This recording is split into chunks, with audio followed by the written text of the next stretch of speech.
Hey, morning, Wana. Just first, I'll get you to introduce yourself and explain to us your role here at Te Papa. Ai, hello.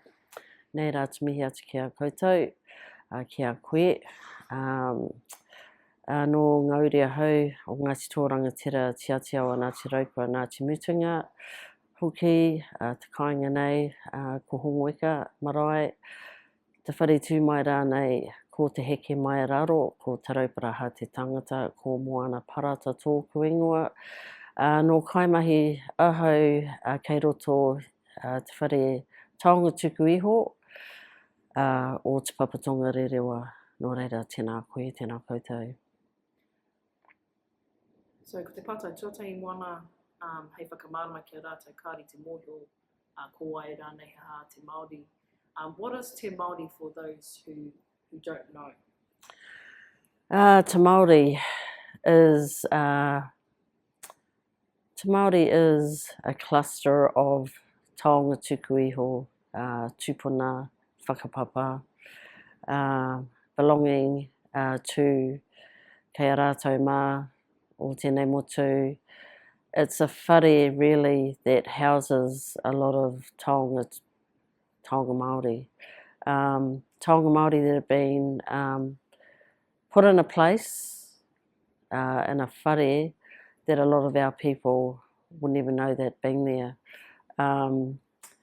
It's also a place where it was unknown to whānau Hapuaniwi, and they've been put away for such a long time that it was just to see the day of light, really, and meaning that before they came together collectively, I think people didn't realise, the collectors of that time didn't realise what they really were. They knew they were something of significance, didn't really know that they had a connection to the land and the people, and being in a whare that of no fixed abode was the telling of Te Māori itself. So Te Māori was hidden away for a long time, and the discovery of that was how Te Māori was actually born into Aotearoa, especially here in Te Whanganui-a-Tara, Te Upoko, Te Ika. It has a long associated history of the unknown.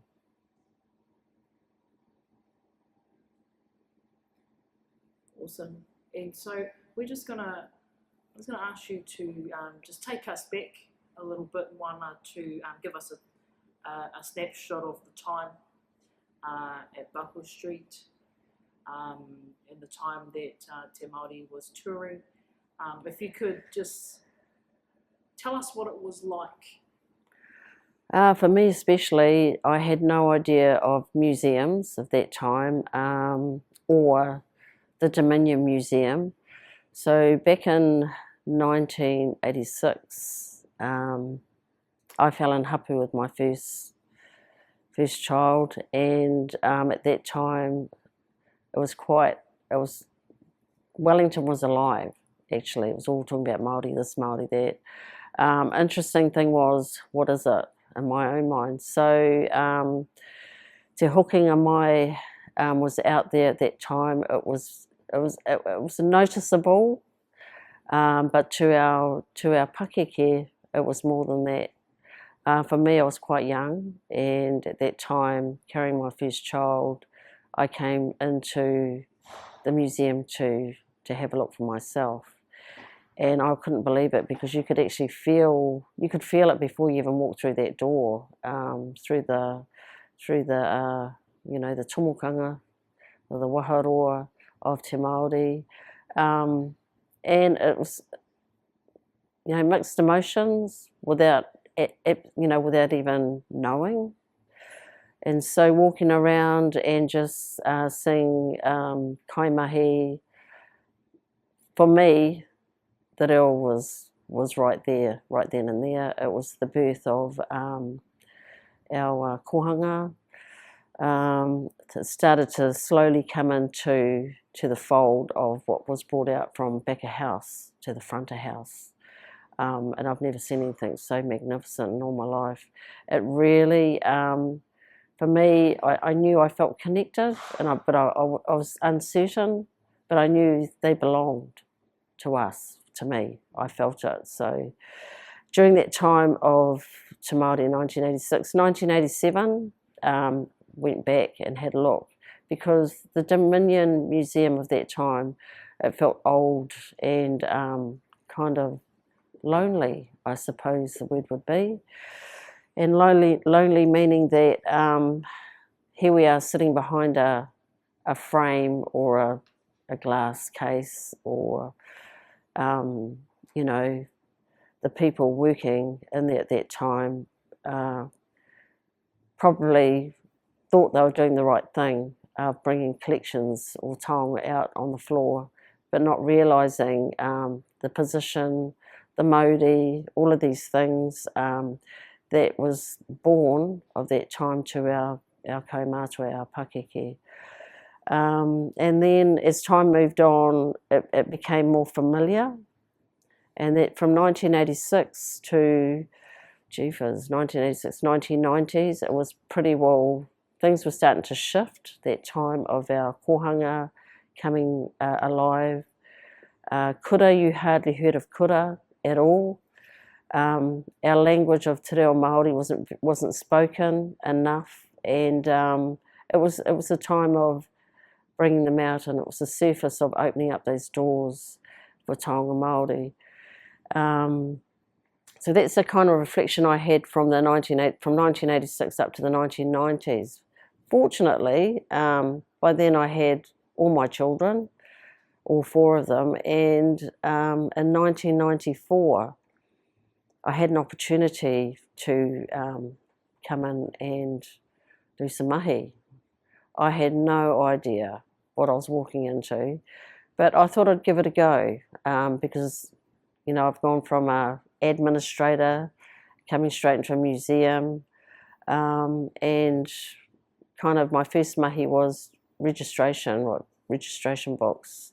So I was cataloguing, the new database had come up, and I was cataloguing, and I was reading these kupu, and I thought, geez, the style of writing was old, the spelling wasn't very good in terms of te reo Māori, but you know, who am I to judge that at the end of the day when it was quite new to me? I think the most important thing was bringing our people into an environment to actually pick up and work in a place to make the movement, because without our own people, our Māori people coming in, you know, we wouldn't be here today, because it was so important that the taonga were actually making us move to reconnect to them without even realising it at the time, knowing that yes, they belong to me, but how? So that was the kind of structure I sort of came into an institution of white coats. And back in those days, it was interesting because they still had, in the old Buckle Street Museum, they had ethnology. They had all these foreign names on these doors. It was old school. It was like going back in time with the old library, and that was your desk. You know, it was just, the environment was amazing. So when I finally settled in what you called the Museum of New Zealand Te Papa Tongarewa at that time, from the Dominion Museum, it was all new. So I was welcomed into what they called the Māori department. So I was under a database structure that took me into the Māori department, and that's when my whole world opened, because I walked into this room and here are kaumātua, and I thought, oh my gosh, amongst all these old people, being very young, and that was my beginning. Now, when I first came into that room, I had my colleague, Moana Davey. She was the collection manager of Taonga Māori. These were the names that were kind of formally put there. And then you had Arapata Hakiwai at that time, curatorial curator, Awhina Tamarapa, she was the other one. I thank her because she was the one that contacted me to say, hey, what are you doing? Come in here, you know. And so that was my first introduction to Māori. This is even without going into what they used to call the basement. It took me a long time to go there because there was a workroom next to the office. We had a little library of all Māori books. We had just a desk, and next door was a glass room, and that's where Walter Waipara and Maui Pomare used to work. And it was a big bench. So there you had some taonga that came out, and my job was to really catalogue them and put them onto the database. So that was my very beginning. As time moved on, I carried on with this mahi, and I found myself up in, what would you call it, working for the natural environment. That was really interesting because I was working with bones, and the bones were moa bones, bird bones, and all these sort of things. And that I took an interest in that because it was all about, again, our te taiao. I was learning more of the scientists, kōrero, extraordinary names of a science perspective of what a Kiwi is and the science language. Oh, it was just crazy. So I was up there for at least a year, and then I came back to the collection management area. It took me probably just under a year for me to go into the basement because that's how heavy and taumaha the actual taonga were, and that's just in that one space. So Auntie Bessie, our beautiful Auntie Bessie, she took me in there, Auntie Bessie Walters, and she was a kuia from Uawa, from Tolaga Bay, and I was under her wing for a very long time. So we spent hours together. She took me into this room and she made me sit there, and then she left me there all by myself. Well, I couldn't move because I was just sitting here feeling the mauri of the taonga. And I did. I just sat there all afternoon, just looking around, just getting myself settled in a space of tapu, it was. And so that was my first lesson ever inside that whare taonga. There were portraits that were kind of standing on the floor, and I looked at that and I thought, gee, before my time it was a dirt floor, and plus the taonga used to be rested, well, all the cloak boxes used to be on a dirt floor, just packed up and all mixed up together for a very long time. And so our mahi was really to start opening them up and placing them, separating them. But it's funny because the more interaction you had with them, the more they were telling you what to do. That's kind of how the Māori worked in that space. You had to really have an open mind working in a space like that, and to manage yourself, really. But I was very fortunate because I just had kaumātua around me 24/7, and so I was very privy to have that, even though really not understanding that at that time. I had good guidance. The old lady wouldn't tell you everything, but because she knew it was going to come eventually.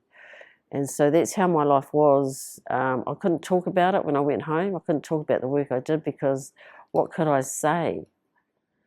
And everybody used to ask me, oh, how's your mahi doing in the museum? What's it like? It must feel really old. And I just said, I just love it. I said, I've actually come to really like what I'm doing.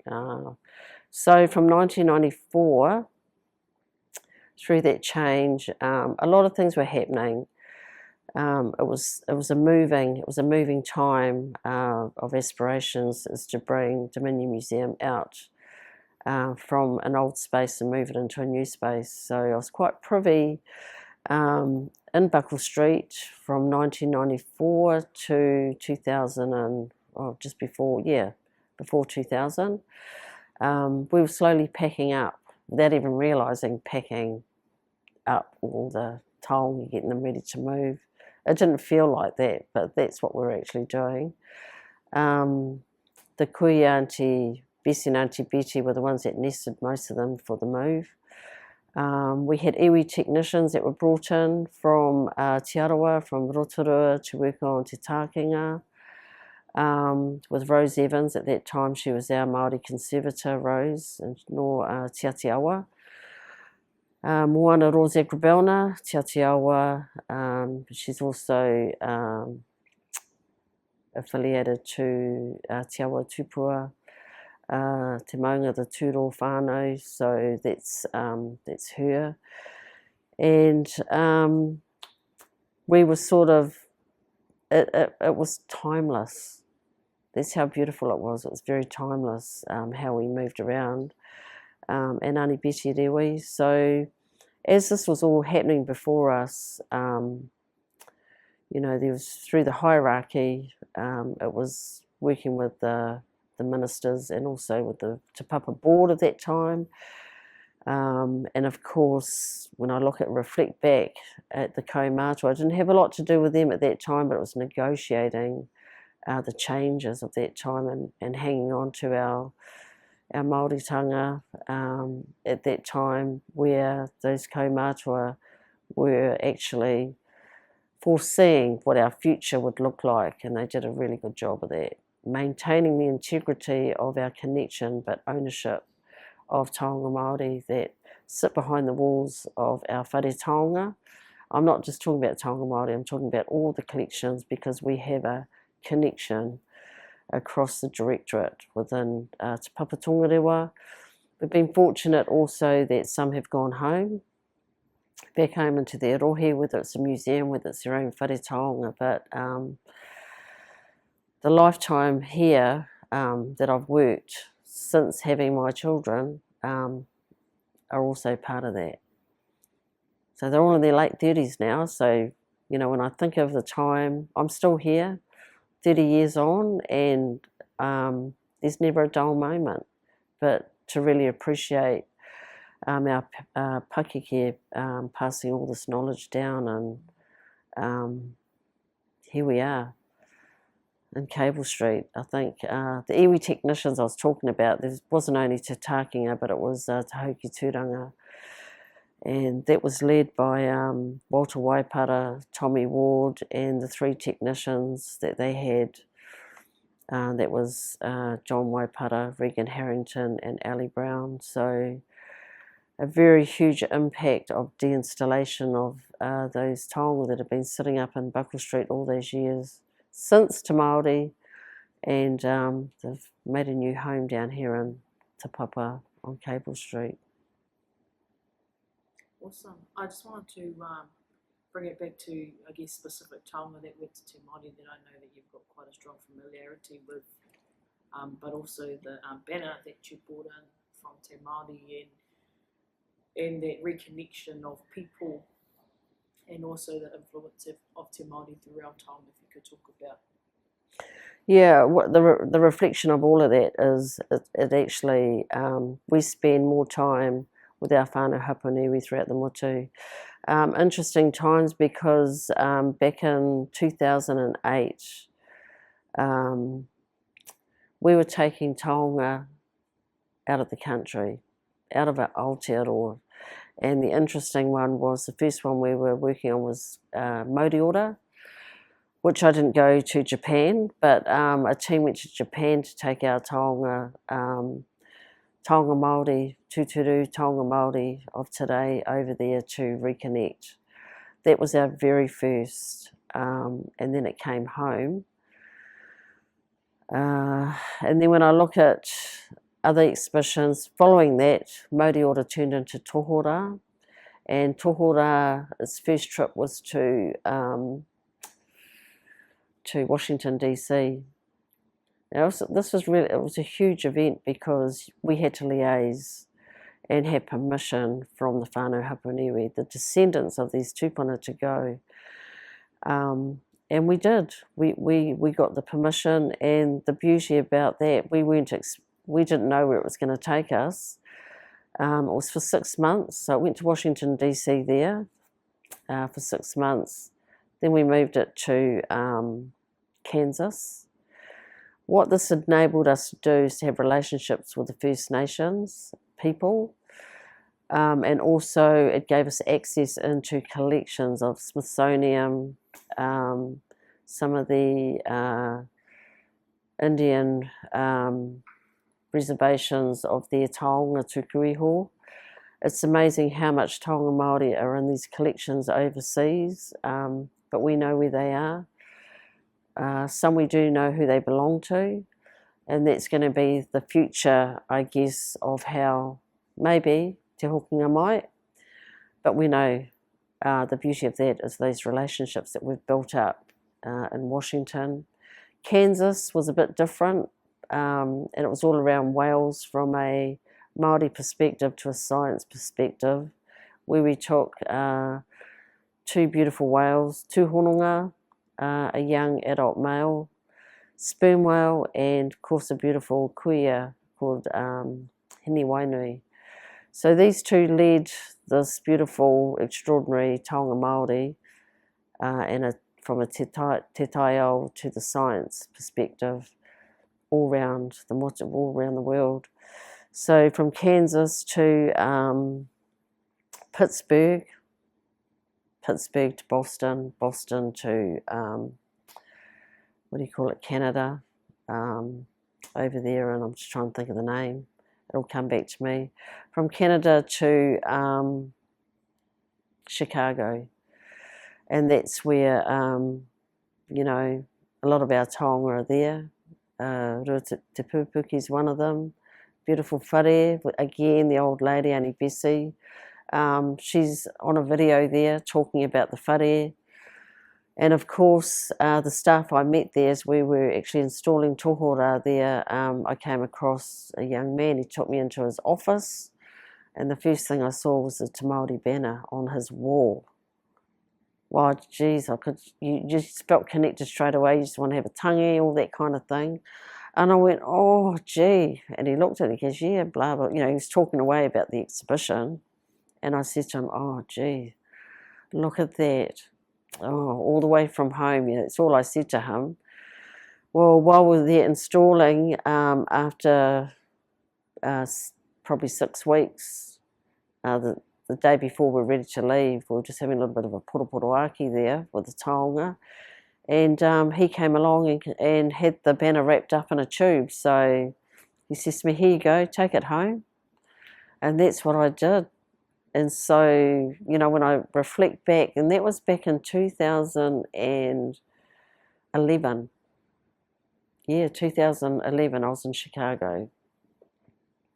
And from there on in, I think of all of these things, but that was tohora. When you look at E Tuake, it was an exhibition on the old and the new, around protesting, land, all of those sort of things. And we took that to Paris. And that was phenomenal, because again, I got access into the back of house and to view the taonga there. We also helped name them, shared the mātauranga around them and all those sort of things. So we have made all these relationships that we can still go back and see them. From the Quai Branly in Paris, we moved to Mexico, and that was just really out of it. We have a similarity between our cultures, the sun and the moon. So that was fascinating, because you could feel it, and also their ahua around their reo, and also their loss of their land built on top. So we shared all these commonalities, and then from there it went to Quebec, which I wasn't part of.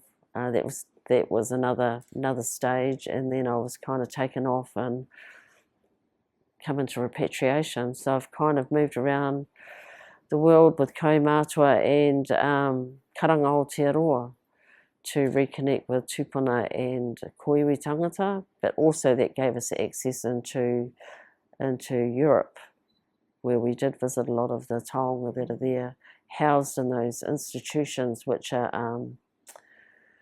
is phenomenal, because this is what Te Māori's done. It's opened up the doors, mai rā no. It's taught us so much about us, who we are as a nation, and who said that the reo was dying out, and who said, you know, it's all there. It's so strong that it'll never die out. We've got too many generations coming through at the moment now who are fully immersed not only in their reo, but their te taiao, their whenua, their marae, and all of us. So I'm in no hurry to leave Te Papa Tongarewa yet, because I don't think I'm ready, but I think it's good to sit here and tell the story, reflecting back since Te Māori, and since the day I started at, what would you call it, Museum of New Zealand, Papa Tongarewa, back in that time, where we were influenced by our own kaumātua, which was brilliant. It wouldn't have happened without Te Māori te hokinga mai, but also with our kaumātua taking Te Māori off to Australia and visiting all these other places before, yeah.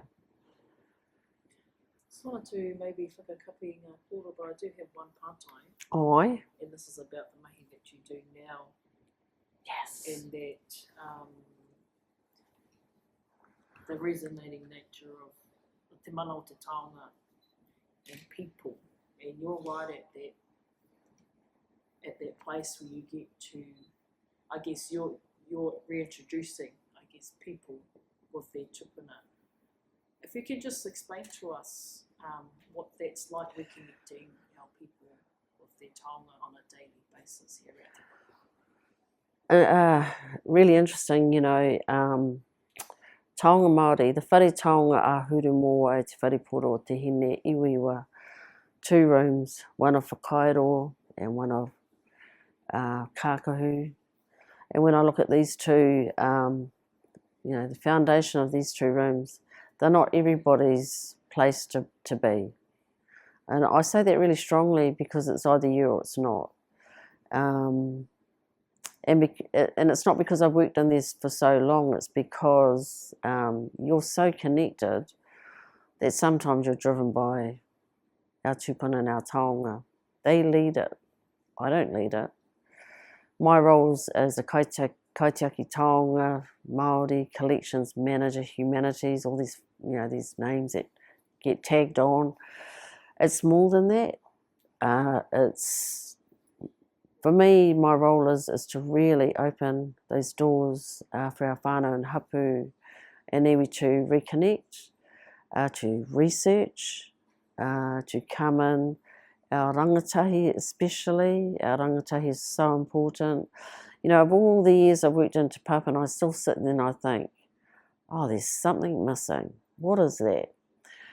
It's bringing our people in to work alongside me. I call it succession planning. You can't get anything like that in the world without you being in it. And it's not something that you can apply for. It's naturally within in yourself, of how you've been brought up, how grounded you are. It's all of that, because that's what that environment's all about. But like I say, it's not for everybody. But yeah, I've been saying, you know, succession planning is the most important thing to bring our people into our te taiao space, to work and to research for our whānau hapu and iwi throughout the motu, because the taonga will only connect to the people that descend from them. And that's really important, because it's what comes out of a person, your soul, into what you've made or what you're making, it's personal. It's a very personal thing, and that's why our old people were very strict of entry into a space like that, especially with our mokopuna, our tamariki. I so get that because the mauri that sits in there is mai rā no. It's tapu, you know, mate wahine, hapu, all of that. It's just, it's about looking after ourselves and how we look after ourselves. Our hine ngaro, because it's so important that we know what's really in there, because there's a lot of taonga that have been brought out of wāhi tapu. There are taonga we don't even know where they're from. But yeah, they talk to you. I say that very generously because they do, because that's how connected. I spend more time 24/7 in the whare taonga, with the taonga, every day, more so than at my tari downstairs. Downstairs, it's a different environment, but in a space like the whare taonga is home. And it's beautiful. It's a beautiful space to work in, and that's my mission at the moment, is to work alongside our young people, which I've had in the past, and I've got one now. I have one now with me. She's from Ngāti Koata, Ngāti Toa, and she's brilliant. So that's my giving back to our people, is that. And back of house tours, we've got to find another name for that because it doesn't sit right. But when our people come in, you know, it's countless, I can't even think. I would have probably taken 1 million people through our whare taonga since the day Te Papa open.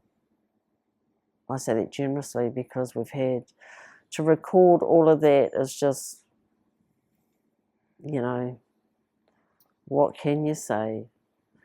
It's just a beautiful place to bring our whānau and hapu and iwi into, to learn who they are, even though they do know who they are, they're whakapapa, but it's what's been sitting in our whare for over 250 years. They've made their own whānau, hapu and iwi amongst themselves. They have their moments, yes, they do. I can tell you that. Yeah, there's never a dull moment. So some days I can go in and work in there, some days I don't. It's just the mauri of the whare at the time. Yeah.